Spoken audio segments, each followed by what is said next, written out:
Şimdi arkadaşlar SolidWorks'te kısa bir ayardan bahsedeceğim. Şu arka plan, daha doğrusu sadece arka plan değil. Bununla ilgili bir video paylaşmıştık ama öncelikle şöyle bir part dosyası açıyorum ben.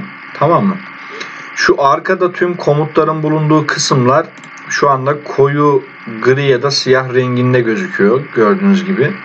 İşte bu rengi nereden ayarlayacağım? Bakın bu arada şuradan bahsetmiyoruz. Mesela soluk 3 nokta ya da işte çatı yaparsak bakın şu anda çizim yapacağınız kısım değişiyor. Ya da mesela yumuşak spot ışığı veya şehir 5 arka plan görüyor musun? Şu anda senin mesela çizim dediğinde böyle gelip buraya bir şeyler çizdiğinde sen bu ortamda çizim yapacaksın. Çok sağlıklı mı? Değil.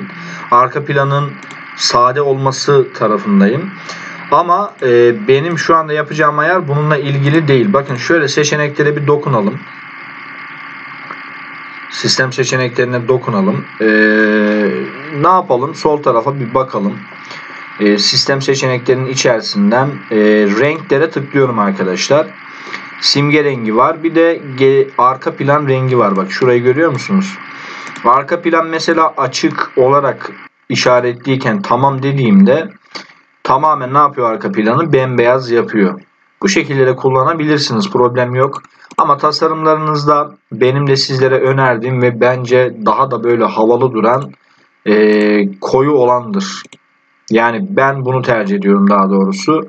Yani burada programın arayüzünü tamamen rengini, şeklini, şemalini, arka planı değiştirmek için bu menüyü kullanabilirsiniz. 4 tane seçeneğim var. Ben koyu olarak gelip tamam diyorum, onaylıyorum.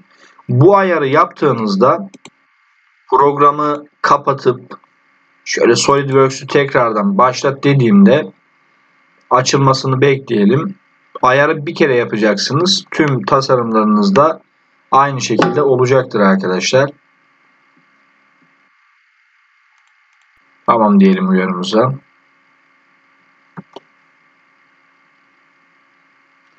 Evet, gördünüz mü? Şimdi artık yeni bir part dosyası açtığımda biraz önceki yaptığımız ayar yerine gelecektir. Bakın sadece çizim yapacağınız alan beyaz kalıyor.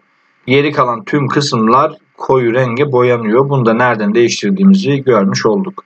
Yani SolidWorks'te arka plan rengi nasıl değiştirilir? Buna açıklık getirmiş oldum. Bir sonraki videoda görüşmek üzere. Sağlıcakla kalın.